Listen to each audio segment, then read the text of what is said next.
ఈరోజు బుద్ధ పూర్ణిమ. వైశాఖ మాసంలో పౌర్ణమి రోజున బుద్ధ పూర్ణిమ వస్తుంది.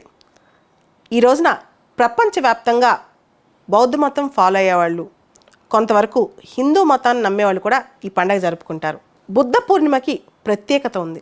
అసలు ఈ పండుగ ఎందుకు చేసుకుంటారు? ఈ రోజున బుద్ధుడు పుట్టినరోజు, బుద్ధుడికి ఎన్లైటన్మెంట్ వచ్చిన రోజు, బుద్ధుడు మహాపరినిర్వాణం పొందిన రోజు.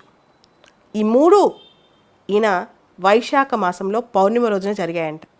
కాబట్టి బుద్ధ పూర్ణిమ అనేది చాలా డివోషన్తో చేసుకుంటారు. గౌతమ బుద్ధుడు నేపాల్లోని లుంబిని దగ్గర కపిలవస్తు అనే ప్రాంతంలో పుట్టారు.